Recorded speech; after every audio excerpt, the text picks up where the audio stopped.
Hello, and welcome to What's Past This Podcast. My name's Steve. I'm James. I'm Damian. And I'm Robert. And welcome to this special Doctor Who episode of the show. And if that's your thing and you're watching on YouTube, why not like, comment, and subscribe? And if you're listening to us on any other platform, please hit that follow button. So, when you're ready, who's been James. watching? See, joke's on you because I can just carry on my monotone drawl while everyone's talking over me. Perfectly happy. So, who's been watching the new series of Doctor Who? Not me, I haven't watched them yet. I have. I reluctantly say I have. Yeah. So, okay, so all of us apart from Robert. Have we all seen up to episode 4? Yes. Yes. Which has been released at time of recording. Yeah. Yeah. So, thoughts on the series so far? Spoiler free. Steve? It's quite interesting. It sort of harks back to the how Doctor Who was made a little bit back in sort of the first 8 Doctors. Yeah. You know, a story over a few episodes rather than a different story every episode. I'm not too sure. It's okay. There's some interesting bits, some good bits. Yeah. Personally, I think it's an improvement on the previous 2 series. I'm enjoying it more than the previous 2 series, but I don't know. I think that's what I've been sort of thinking for a while, is that going back to a kind of serialized format is really good for the show in terms of, you know, moving with the times and that kind of thing, making it more like a box set type, you know, thing, which is popular at the moment. I think is a good thing, and it kind of I don't know. It's not like that in the sense that it isn't exactly one continuous story. It is still sort of doing standalone episodes, but I don't know. I'm enjoying it to some extent. So there's a little bit of hope for the show then. Yes, but in my opinion, that's all it's got going for it. That's all it's got going. A little bit of hope. Yeah, just a tiny bit of hope. Just from what James has just explained, that's going back to the kind of storyline a bit. Tiny bit of hope, but it's Chris Chibnall, so there's no hope. Yeah. When does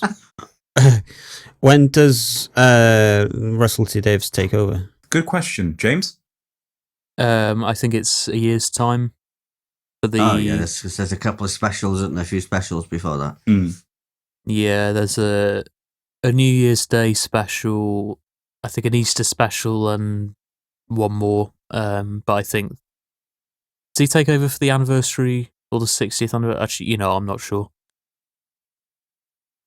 I think that'd be good if he does take over by the time the 60th anniversary comes around. Yeah, I'm sure he is there for at least the 60th anniversary. I can't remember if he's there for. You know what? I don't know. I'm not sure whether it's a year or if it's 2 years, but He's returning to the series in 2023, which also happens to be the show's 60th anniversary. 60th anniversary, yeah. Oh, okay, well, it was the 58th anniversary yesterday. Yes. Yeah, I hope that the serialized format continues with Russell again. I think it'll be a good way forward, but I kind of want it to be a bit more like they had in the classic series, where it was just like basically one story but spread over a number of episodes. Yeah, I think that format was a lot better, because a lot of these recent episodes are just, to be honest, I don't even know what they're about half the time. Very rushed. I think that's the problem with a lot of post 2005 episodes. They're very rushed. Yeah. I've got to say, with this whole Flux event, it very much feels like the Matt Smith episode of Doctor Who, more specifically the episode called "The Pandorica Opens," which was first broadcast on 19th of June 2010. So almost 11 years ago. 11 years later, they basically copied the exact same formula for an episode. of all the random Doctor Who enemies are just there Oh, I see what you mean. Yeah. or part of the episode. Yeah, kind of. Yeah. I suppose. Yeah. Yeah. I think the whole sort of flux idea is a bit vague. Like it hasn't really played into the overall story very much. Like there's a lot of threads going on, and it's a bit difficult to sort of follow them all or to, see how they all connect together.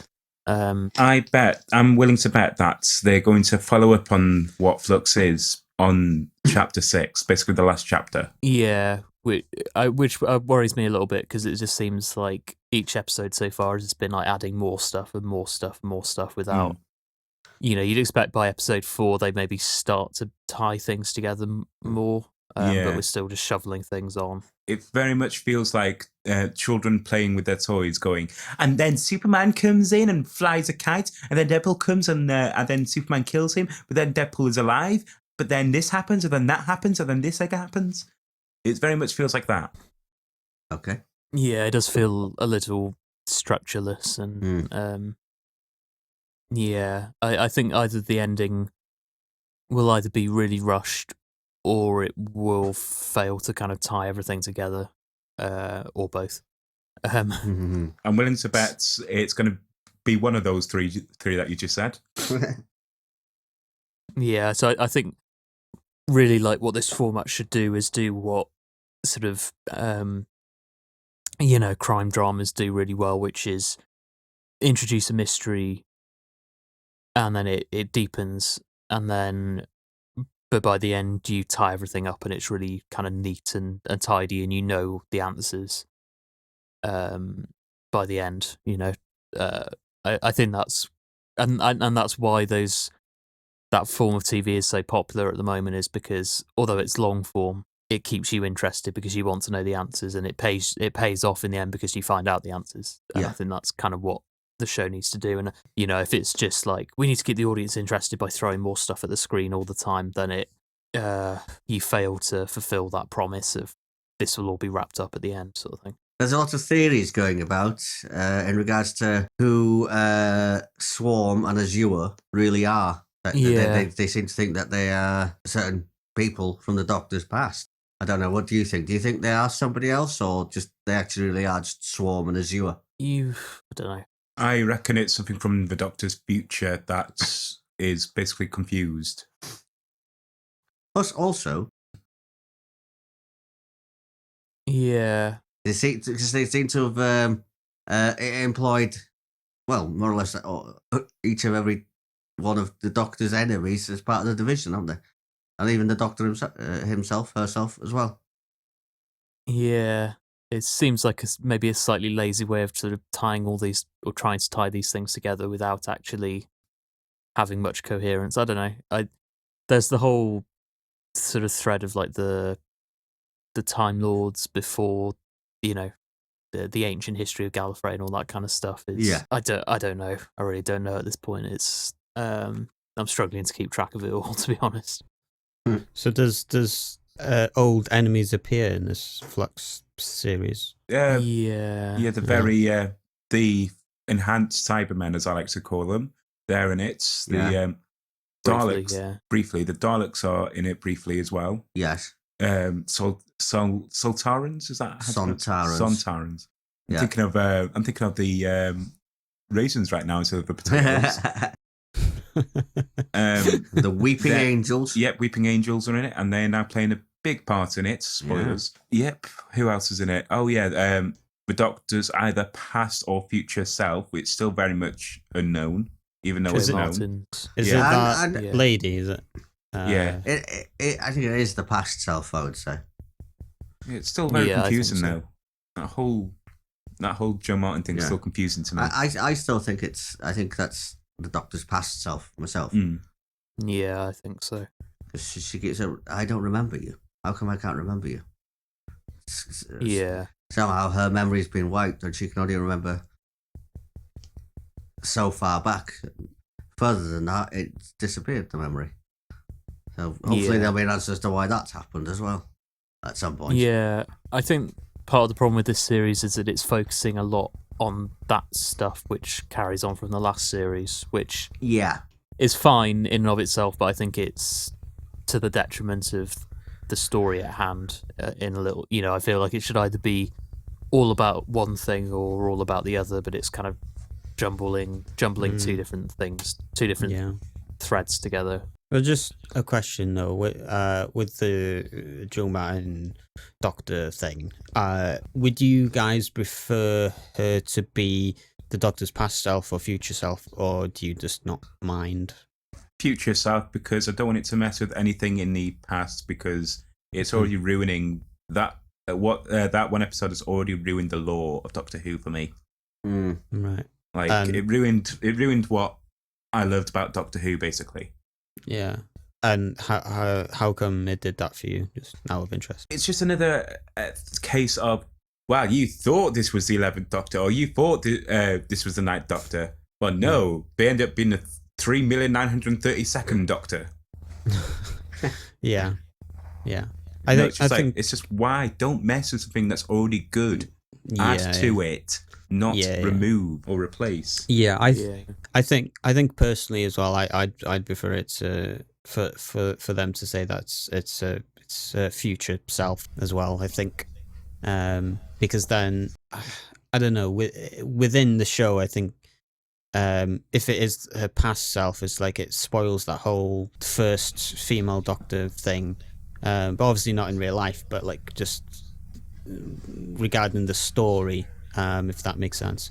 Yeah. I think the other thing as well is like the idea that this character is the most important character in the Time Lord's history or something is very predictable. It's very kind of what you'd expect them to do if they were, It's like I think one of the things that makes the character particularly unique amongst kind of long-running hero characters or whatever is that they are just kind of a normal person. They don't have like mega superpowers or like they're not like the chosen one or anything like that. It's just a person that got bored living on this planet and decided to run away and have adventures, which I think is more interesting than it's like, oh, you're the chosen one, and it feels very kind of Disneyfied and generic, like, oh, of course, the timeless child is the Doctor. It couldn't possibly be anyone else because it couldn't possibly be in the Master. That would have been more interesting. Yeah, but I don't really see I'm not really that interested in like the ancient history of Gallifrey and all that kind of stuff. I don't really want to know about the Doctor's origins. It's more interesting if it's a mystery. I think. Like I really hope they don't reveal the Doctor's name. I want that to still be a mystery. Oh yeah, I mean it's like what would be the point? Because you can never come up with an answer that everyone will like. Yeah, it's like what are you going to do? Come up with a silly alien sounding name? It's not. Yeah, I don't. I don't think you can. Like you said, I don't think you can come up with a name that justifies not revealing it until that point. No. So yeah, I think it should stay a mystery. Like you said, I agree. Because it's like either you make up a name, which would just be silly, or you reveal that the Doctor's actually secretly been someone else this whole time, which would just be pointless and stupid anyway. They should have just left it as it is. Just add new stories instead of replacing stories.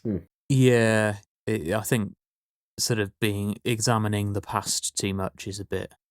Yeah, I mean, they tried to do this in the 80s as well before the show got axed, that they started hinting that the Doctor was actually, something more than he was or something. And it's just, I don't know, it's just not very, it's just very Hollywood, But yeah, I don't know, like for me with this new series, I've got to say I have probably enjoyed each episode more than the previous one. So yeah, I thought episode 1 wasn't very good. Episode 2 was okay. Yeah, I agree with you on that one. I did like episode 3 quite a lot, and then episode 4 as well. I did enjoy quite a lot. Yeah. And even though I haven't watched them, they sound like they're at least a slight improvement from the last series. At least with episode 4, there's nothing like, oh, Doctor, what's this? "Oh, Doctor, I'm Scouse, and I'm going to ask you so many questions. Oh, Doctor, oh, what's that? Is that a lamppost? Oh, no, is it a camera? What's that? It's a camera, isn't it?" At least there's none of that in episode 4. Well, not none, it's very much less of that in episode 4, or chapter 4.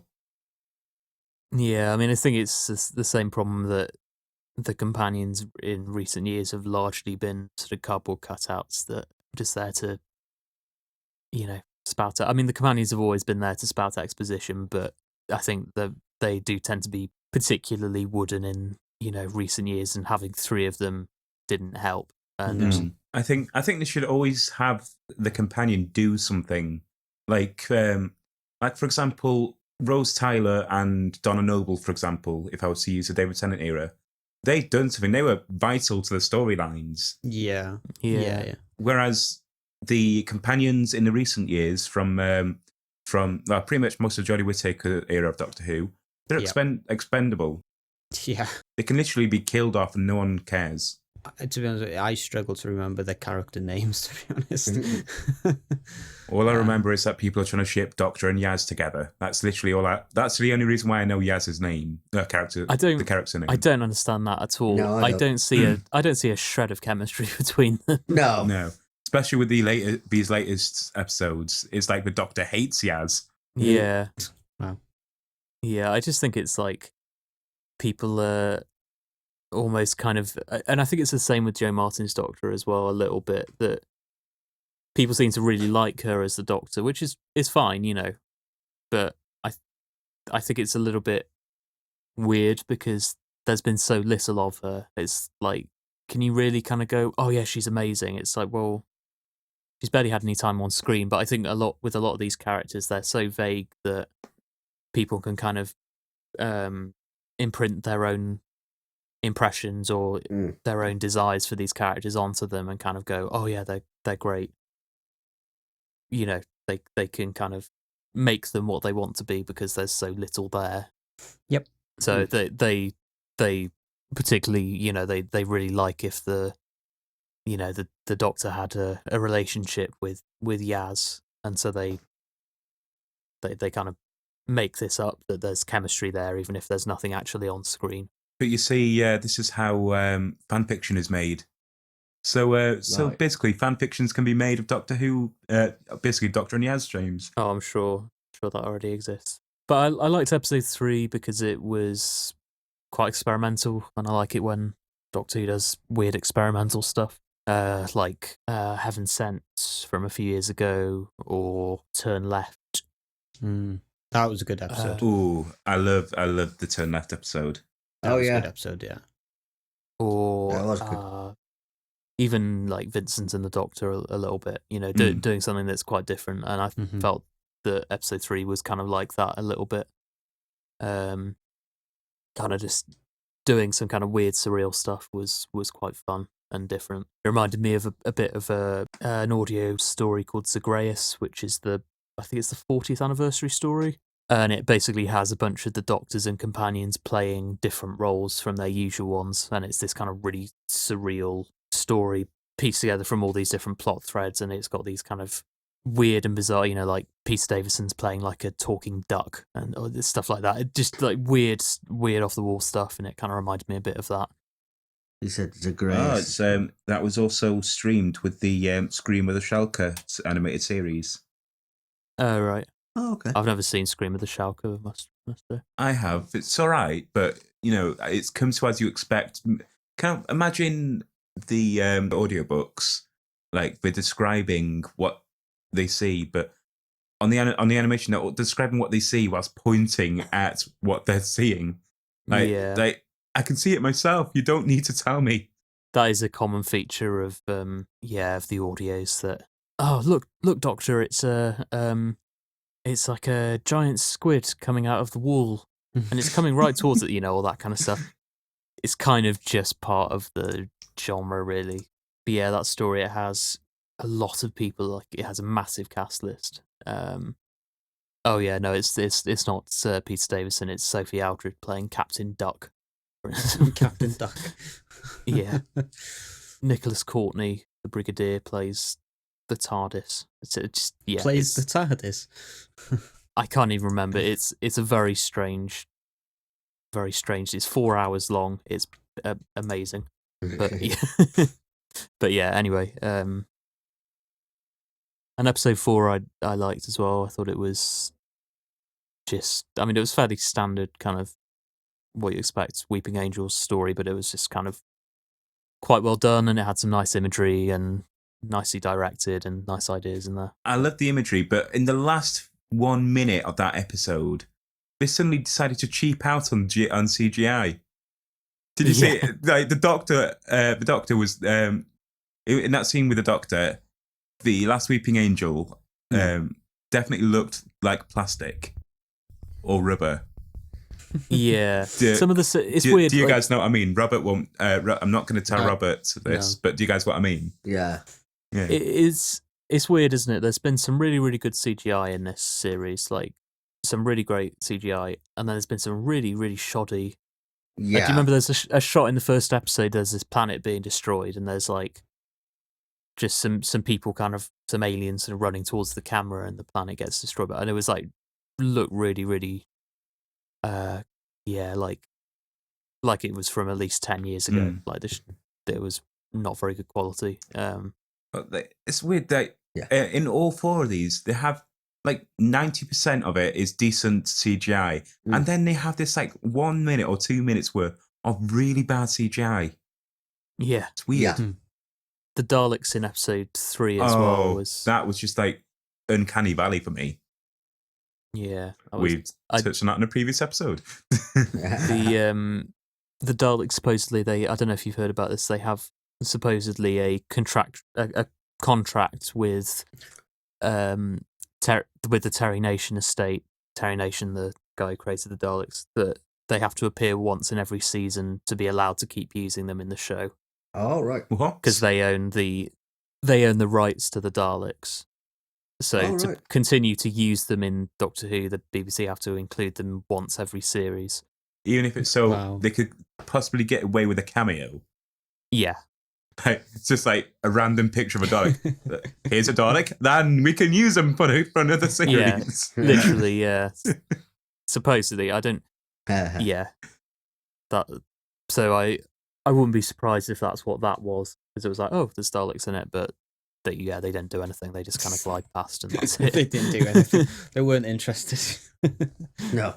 They're like, oh, we've been here before, which I can't be bothered with them anymore. I imagine they might be in the New Year's special, seeing as the last 2 New Year specials have been Dalek ones. But we'll see. I really wish that they reverted the Cybermen back to the David Tennant era. Just because they were, to me, they are more scarier looking than these new Cybermen. Yeah. They're a bit duller, but if you make an enemy all too powerful, like very powerful, then all you got left is to dull them down. Like that's all you can do without making them seem OP. I've actually forgotten what the new Cybermen even look like. They're basically like the David Tennant Cybermen decided to slim down, decided to go to a slimming course or something. Okay. Yeah, I prefer the Cybermen when they use more like they were in World Enough and Time from a couple of years ago.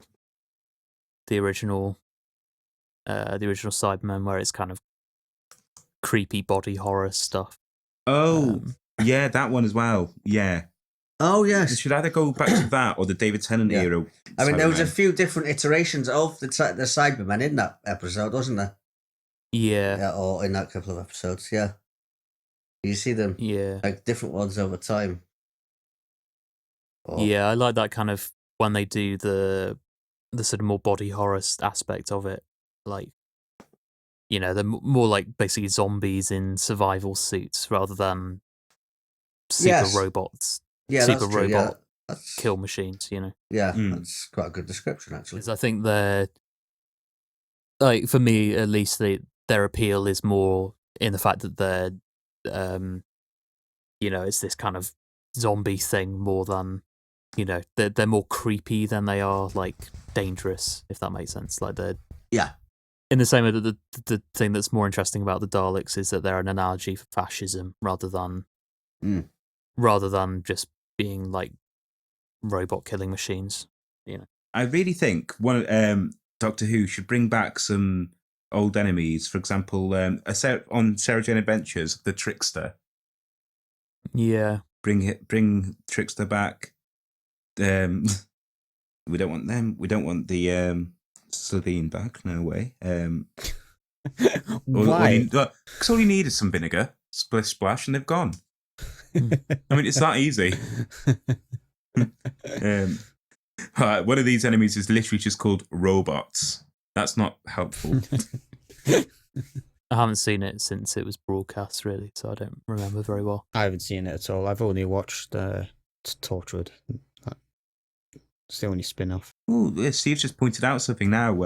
On Sarah Jane Adventures, there's a, I think it's the episode called "The Day of the Clown." Yeah, looks like it. And this kind of Pied Piper character was played by Bradley Walsh. He's like the. He looks like he's sort of the ringleader, if you like. Yeah, of a circus, Yeah, I remember that episode. I don't. I didn't realise it was Bradley Walsh though. Yeah. Steve just pointed it out now. That robot also looks like not that one, the red one. Looks like the robot that was that Matt Lucas's head got put into. That's it. Yeah. So in one of the episodes in the first series, we decided to try and cast a production of Midsummer Night's Dream with only actors from Doctor Who. So we thought we'd do that again, except we were going to cast Star Wars with actors from Doctor Who. Essentially swapping sci-fi franchises. Yes. Yeah. So, well, the obvious one is Peter Cushing appears in both. Well, yeah, he does. He played the Doctor in those 60s Dalek films, and he plays, I can't remember the character. I mean, Peter Cushing definitely has one of those evil faces anyway. Well, had that evil He was face. in a lot of the old Hammer horror films. He was actually more as a goodie than a baddie, actually. How many of the characters are we doing? All of them. What do you mean, all of them? Be a week.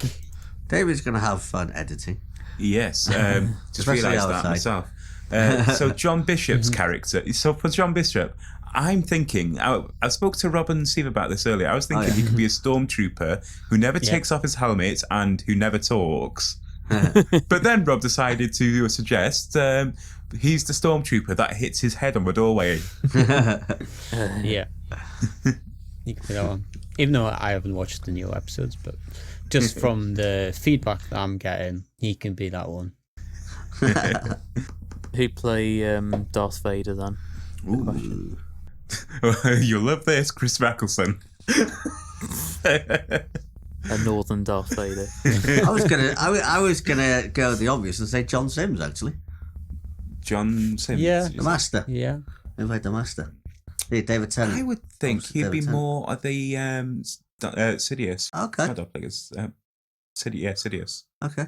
Fair enough. Yeah, fair enough. I think I'd go for maybe Tom Baker, just because he has such a sort of rich voice. Mm. Well, a rich voice also very tall. A rich voice and being very tall is very much needed for Darth Vader. Yes.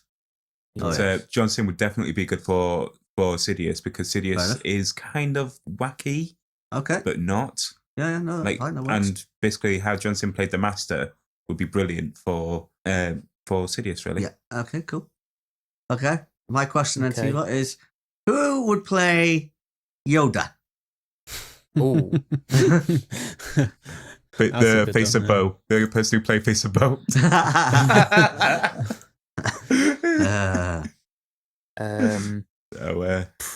John Leeson, the voice of K9. That would work. Yeah. I gotta say though, Jodie Whittaker for Jar Jar Binks. Why? I mean, it's very much a Marmite situation with Jodie Whittaker. People either love it or hate it. and that people either love or hate Jar Jar Binks as well. So it works. Do you hate or love Jar Jar Binks? I love Jar Jar Binks, but I hate Jodie Whittaker. I just, Which actress would play Princess Leia, Ooh. the one female character in the Star Wars franchise? Well, there's more than one nowadays. Yeah, there's like 3 now. There's Padme, is that what she's called in the prequels? And then Ray. Yeah, okay, 3 female characters. So that's Yeah. Padme's extremely wooden, isn't she? And Jenna Coleman's quite wooden, so maybe that would. Wow. No, I think Yaz could be that one. Okay. Because there's no character whatsoever. Whereas Coleman definitely has a bit extra to play. Maybe they can play Ray. Okay. Yeah, that's actually what I was thinking. Jenna can be Ray. So I'm thinking now, the person who Christopher Ryan, who is normally the Santarans. Oh yeah. Well, basically plays most of the Santarans. He should play what Peter Cushing's character is in Star Wars. Oh. The kind of commander who thinks they're above everyone else. Moff Tarkin. Yeah. Yeah. Christopher Ryan was actually in the TV sitcom Bottom. The Weaver? No, the TV sitcom Bottom. With Rick Mayall. Yes, and Ed Edmondson. Yeah. I think it's Dan Starkey usually plays a lot of the. Well, he plays Strax anyway. Yeah. Yeah. He does, yeah. I don't know. I think maybe the Peter Cushing character, I might go for someone, I don't know, a bit more sort of well-spoken. And I'm thinking for the character of Obi-Wan, it could be David Tennant. He's got the energy. He's still got the energy enough for that. Yeah. Yeah. What were you going to say, Steve? I've forgotten. For Peter Cushing's character? No, I don't think it was for that. It was something else and I've forgotten. I was going to say Derek Jacobi, maybe? Oh, as what? As what? As Peter Cushing's character. That could also work, Yeah, yeah. that would be good. Who play Han Solo. I possibly reckon John Barrowman is. Yeah, actually, I can kind of imagine that. Oh, yeah. Yeah, Yeah. that could work. Yeah. Captain Yeah. Jack was 'Cause a we- little bit like that, wasn't We all he? Yeah, know that's what a John point. Barrowman's like Yeah. Well, yeah, there is from the that. news. Yeah, that aside. Yeah, we don't Yes, talk about that's that. aside. No. I mean, the main one obviously is Luke. Yeah. Matt Smith? Yeah, I can see it. A young doctor who needs to learn. What about Arthur Scarville? Is it Scarville?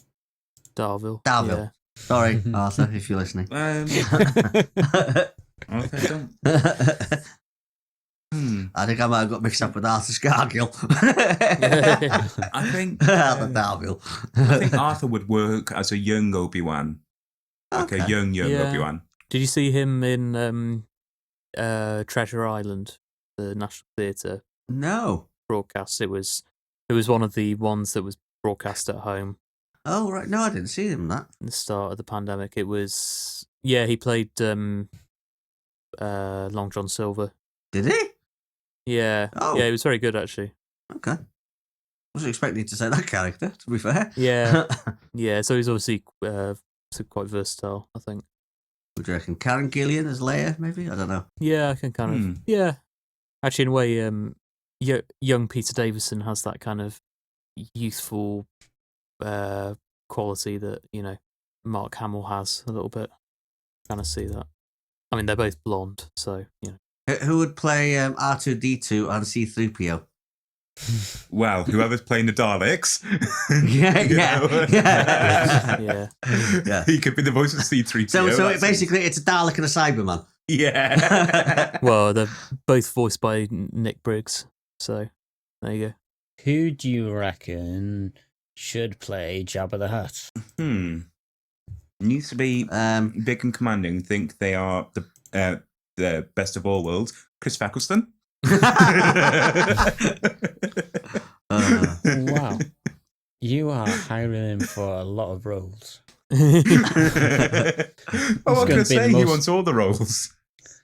He's going to be the most paid actor in Star Wars at this rate.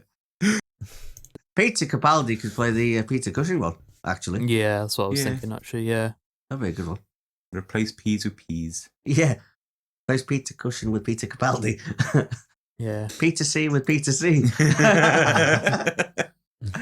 Okay. What's his name again? Who played? I forgot even the character's name now. Ricky or Mickey? Oh, no. Yeah. Yeah. No. No, what's his face? No Clark. Not No Edmonds. Clark. It's not Edmonds. No Clark. Yeah, no. There you go. No Clark as Mace Windu. That was Yeah. Yeah. Samuel L. Also Jackson character, wasn't it? disgraced. Yeah. Yes. What about Lando Calrissian? Needs to be on the older side. So Yeah. It's got to be then probably the actor who played Ryan's dad in the Oh, in the later episodes on Jodie Whittaker's series. Because I've seen some dimensions in that actor. To be honest, that kind of would work. You know, he can control his emotions at least compared to the other actors of that era of Doctor Who. So, yeah, I'm completely fresh out now. I think we've Yeah. already exhausted the. So what we gathered from that is that Christopher Eccleston's going to be very busy. yeah. Yeah.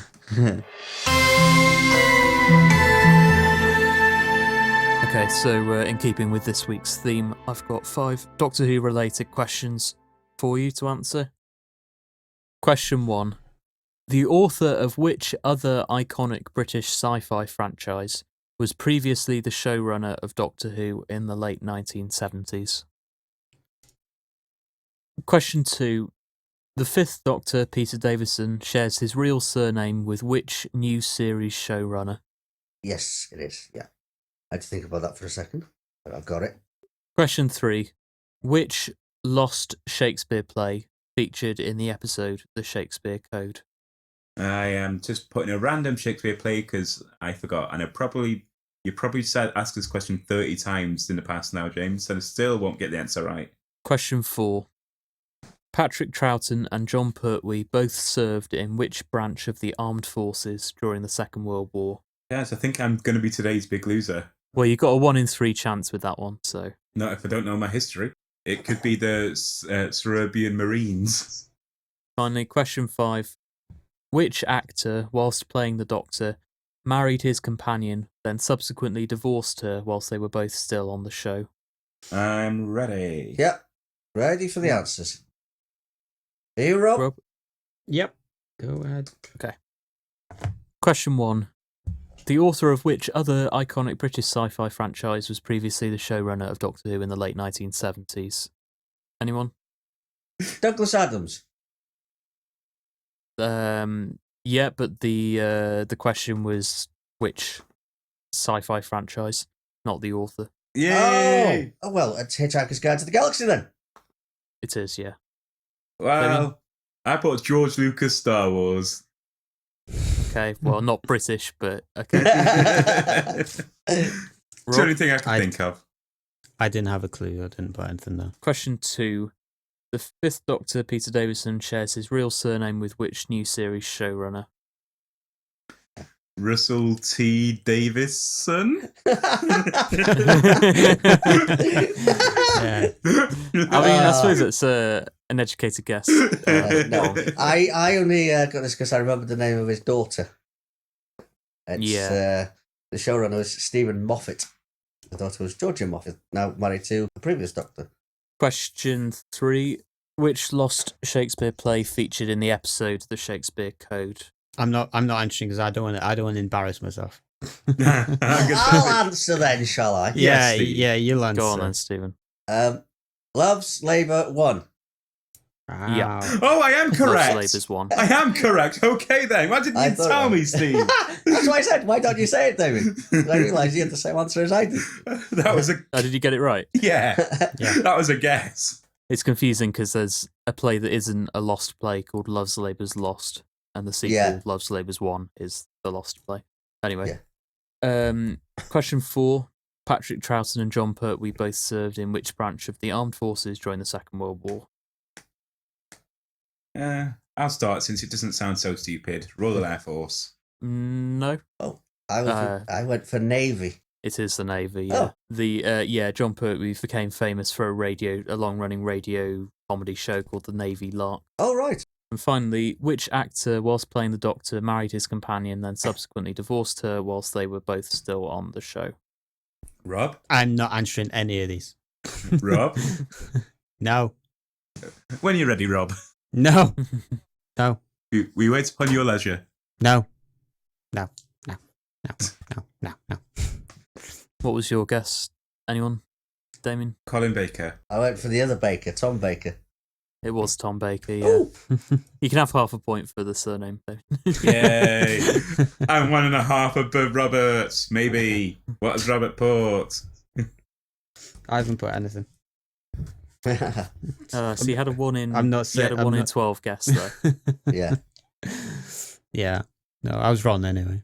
So, tally up your points, everybody. Yeah. Already tallied up mine. I mean, We wait upon your leisure, Rob. 3. Oh. Oh. Yeah. David? Thou liest, thou shag-headed villain. Yeah. The questions I got wrong was the first one and the last one, obviously. Looks like I'm eating my words. I have got Yeah. 1.5. Yeah. That's why you shouldn't speak too soon. Well, I got 5 out of 5. Oh, well done. So it looks like Steve is today's big loser. Well, that What? means that Damian is today's big loser.